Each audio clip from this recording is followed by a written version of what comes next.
弟兄姊妹大家好，剛剛主日講道嘅講題係神最終的和平國度。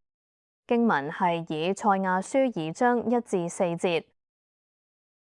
牧者一開始指出，人類一直都渴望和平，亦嘗試用唔同方法去建立和平，例如發展經濟、簽訂國際條約、建立軍事平衡同組成聯盟等。不過從聖經角度睇，真正嘅和平唔係靠人自己創造出嚟，因為戰爭同衝突嘅根源唔係制度或者環境，而係人心。雅各書提醒我哋，人與人之間嘅爭戰係由私慾而嚟。當每個人都以自己嘅利益同需要為中心，衝突自然會出現。創世記亦清楚顯示罪帶來嘅後果。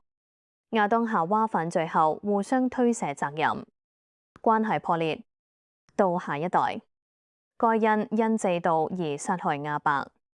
罪進入世界後，人際關係、家庭關係同社會關係都受到破壞，所以人冇辦法單靠自己建立真正而持久嘅和平。歷史亦證明咗呢個事實。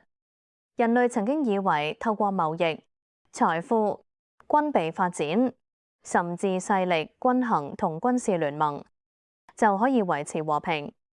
但無論係第一次世界大戰、第二次世界大戰，定係今日世界各地嘅衝突，都顯示呢啲方法無法徹底解決問題。面對呢個現實，基督徒可以點做呢？牧者提出兩方面回應：第一，堅信神掌權；第二，不以惡報惡。首先，我哋要相信神仍然掌管歷史。以賽亞書提到，耶和華的山必堅立，超乎諸山。意思係神嘅國度高過世上一切權勢同國家。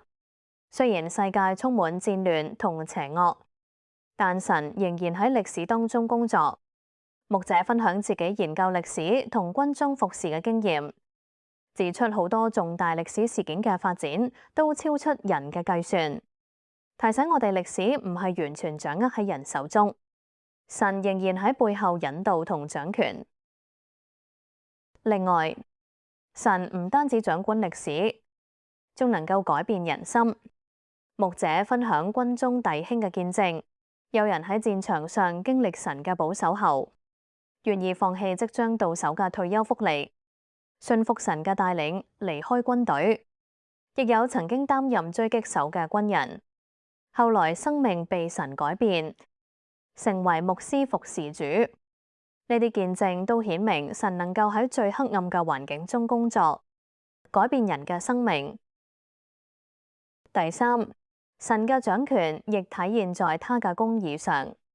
羅馬書話：申冤在我，我必報應。人好多時傾向以惡報惡，但結果只會帶來更多仇恨同衝突。神卻教導我哋以善勝惡。牧者以2次大戰後嘅馬歇爾計劃為例，指出盟國冇單單懲罰戰敗國，反而幫助歐洲重建。呢一種以幫助代替報復嘅方式，更能夠帶來長遠穩定同和平，亦反映出神國度嘅原則唔係報復，而係恩典同修復。反到今日嘅經文，以賽亞描繪咗一幅榮耀嘅圖畫，列國要將刀打成犁頭，把槍打成鐮刀，不再學習戰事。呢個唔單止係對將來新天新地嘅盼望，亦係神國度最終實現嘅景象。真正嘅和平唔單止係冇戰爭，而係神完全掌權，人同神和好，人同人和好所帶來嘅平安。所以，雖然我哋未必能夠改變世界局勢，但可以喺充滿紛爭嘅世代裏活出神國度嘅價值。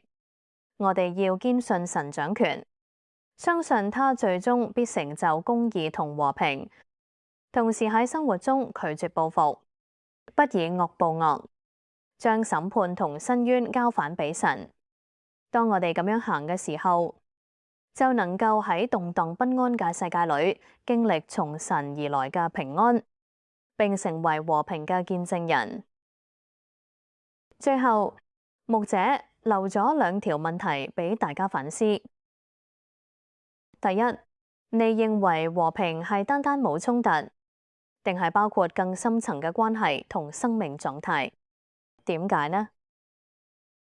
第二，如果真正嘅和平源於神嘅掌權，你覺得一個人或者一間教會可以點樣表現出讓神作王嘅生命呢？今日分享到呢度。如果想重溫成篇講章，可以到恩福浸信會 YouTube 頻道收看。